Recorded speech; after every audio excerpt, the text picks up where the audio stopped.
कुछ महिलाएं हंस नहीं रही हैं। वो हंस इसलिए नहीं रही हैं क्योंकि वो जब घर से निकली तो ब्यूटी पार्लर वाली ने समझा करके भेजा कि आप लोग हंसेंगी तो पीओपी की कोई गारंटी हमारी नहीं है।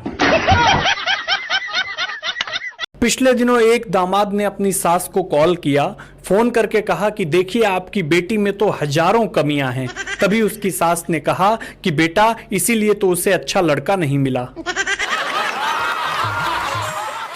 कुछ महिलाएं हंस नहीं रही हैं। वो हंस इसलिए नहीं रही हैं क्योंकि वो जब घर से निकली तो ब्यूटी पार्लर वाली ने समझा करके भेजा कि आप लोग हंसेंगी तो पीओपी की कोई गारंटी हमारी नहीं है। किसी के दिल की मायूसी जहां से हो के गुजरी है, हमारी सारी चालाकी वहीं पर खो के गुजरी है। वाह वाह। तुम्हारी और मेरी रात में बस फर्क इतना है, मुझे पता चल जाएंगे कि जवान दिल कहां धड़क रहे हैं इस हॉल में। तुम्हारी और मेरी रात में बस फर्क इतना है, तुम्हारी सो के गुजरी है हमारी रो। तुम्हारी सो के गुजरी है कि कोई दीवाना कहता है, कोई पागल समझता है, मगर धर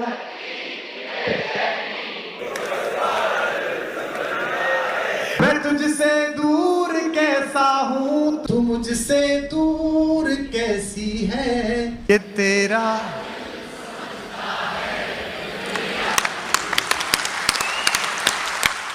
जो मैं या तुम समझ ले वो इशारा कर लिया मैंने, जो मैं या तुम समझ ले वो इशारा कर लिया मैंने। आपके लिए पढ़ता हूं। भरोसा बस तुम्हारा था, तुम्हारा कर लिया मैंने। भरोसा बस तुम्हारा था, तुम्हारा कर लिया मैंने। लहर है हौसला है रब है, हिम्मत है दुआएं हैं। लहर है हौसला है रब है, हिम्मत है दुआएं हैं। खोलना हाथ। किनारा करने वालों से किनारा कर लिया मैंने। पिता जिसके रक्त ने उज्जवल किया कुल वंश माथा, माँ वही जो दूध से इस देश की रज तोल आई। बाबा। बहन जिसने सावनों में भर लिया पतझर स्वयं ही, हाथ ना उलझे कलाई से जो राखी खोल ला। वाह वाह वाह वाह वाह वाह। बेटियां जो लोरियों में भी प्रभाती सुन रही थी, पिता तुम पर गर्व है चुपचाप जाकर बोल आई। हाय हाय।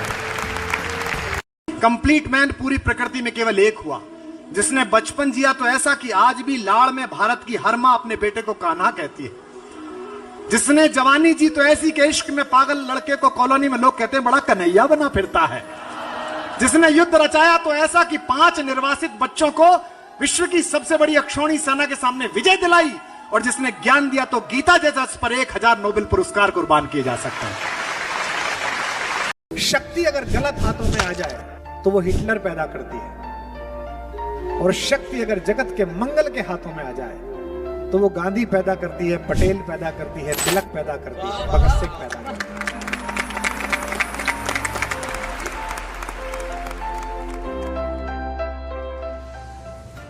करवा चौथ पर मैंने पत्नी से कहा था, भाई तू करवा चौथ का व्रत क्यों करती है? बोले इसलिए करती है कि इससे पति का स्वास्थ्य अच्छा रहता है, दीर्घायु होता है। हालांकि गाय के भूखे मरने से सांड के स्वास्थ्य का क्या संबंध होता होगा? कुछ होता ही होगा। मैंने तो एक और भाभी जी से पूछा, भाभी जी आप करवा चौथ का व्रत क्यों करती हैं? बोले इसलिए करती हैं ताकि अगले जन्म में भी यही पति मिले। मैंने कहा पुरुष तो ऐसा नहीं सोचते, उनको तो इसी जन्म में को ढंग का एक्सचेंज ऑफर मिले, अभी फाइल निपटा दे। या हमारे सुनील व्यास बीच में जब थोड़ा मौका मिला तो मंदिर गए, जाते ही पुजारी जी से बोले, पुजारी जी मुझे बहुत डर लग रहा है। तो पुजारी जी ने कहा अपना दायां हाथ आगे बढ़ाओ। तो इन्होंने आंख बंद करके श्रद्धा, विश्वास और आस्था के साथ अपना दायां हाथ आगे बढ़ाया। पुजारी जी ने कुछ द्रव दिया है, पी गए। पीते ही बोले ये तो कड़वा है। बोला पी काहे गया बावड़े, तो हैंड सैनिटाइजर है। बड़े परिवर्तन आए साहब इस दौरान। दुनिया के सबसे जबरदस्त मोटिवेशनल गुरु जामवंत जी हुए। 2.5 चौपाई में हनुमान जी को चैतन्य कर दिया कि उन्होंने अकेले ही जाकर के एयर स्ट्राइक कर दी। जय श्री राम बोलते ही खुद ही मिराज बन गए थे। हाँ, कहा उन्होंने, जामवंत जी ने कहा ही रीछ पति सुन हनुमाना, काच उपसाद रहे बलिवाना।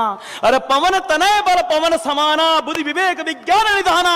कवन सो काज कठिन जग माही, जो नहीं होई तात तुम पाही।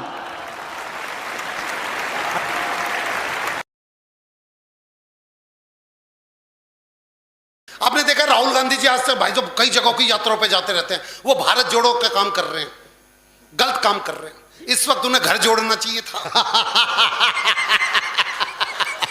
वो भारत जोड़ो यात्रा में लगे पड़े। और भारत जोड़ो यात्रा में भी चले गए भाई साहब मफतलाल जी, वो आंध्र प्रदेश। आंध्र प्रदेश जहां की भाषा दिल्ली वालों को कभी समझ में नहीं आ सकती, उसको तो हिंदी समझ में नहीं आती ढंग से। तो ऐसे ही वो आंध्र प्रदेश के भाषण देने के लिए भीड़ में से निकल के यूं आ रहे थे स्टेज की तरफ राहुल गांधी जी। तो इतने में एक महिला खड़ी हुई आंध्र प्रदेश की, और राहुल गांधी के सर पे हाथ रख के बोली, येंडू वरकिने तुम्बा। अब अगला तो उत्साहित रहता ही है, स्टेज पे आके बोला बस बस बस बस बस बस, अब की बार कांग्रेस को आने से कोई नहीं रोक सकता। एक अम्मा ने मेरे सर पे हाथ रख के बोला, येंडू वरकिने तुम्बा। तो नीचे से एक आदमी बोला, बेटा ये तुमसे कह रही है कि बेटा तुमसे नहीं हो पाएगा। फिल्मों का प्रभाव देखो आप, गानों का प्रभाव, फिल्मों के नामों का प्रभाव। एक सुंदर सी कार जा रही थी, उसके पीछे लिखा हुआ था सावन को आने दो। उससे जाके एक ट्रक ने बचीड़ खाई, जिसके पीछे लिखा हुआ था आया सावन झूम के।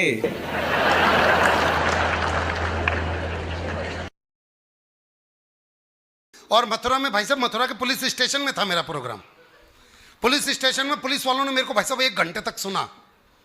ये बड़ी अचरज की बात, जो किसी की नहीं सुनते, उन्होंने 1 घंटे मुझे सुना और उसके बाद मुझे पेमेंट भी दी। तो मुझे उस दिन पता चला कि पुलिस वाले देते भी हैं। उन्होंने खाकी कलर के लिफाफे में पेमेंट दी, क्योंकि पुलिस वालों की वर्दी खाकी होती है। मैंने खाकी कलर के लिफाफे को यूं आकाश की ओर करा और साइड से बस थोड़ा सा ही फाड़ा था। इतने में एक कांस्टेबल ने मेरी गुद्दी पकड़ ली।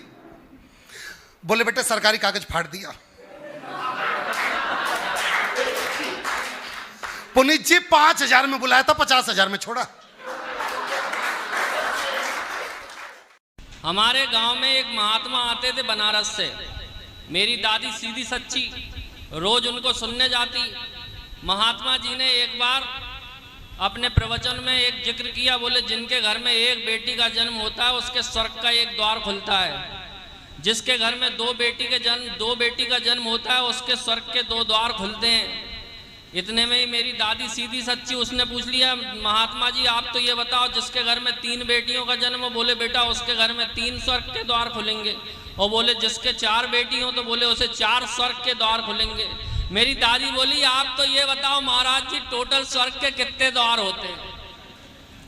महाराज जी बोले बेटा टोटल स्वर्ग के 7 द्वार होते हैं। मेरी दादी बोले मेरे बहू के 9 मौड़ी हैं, 2 क्या तेरा बाप खोलेगा?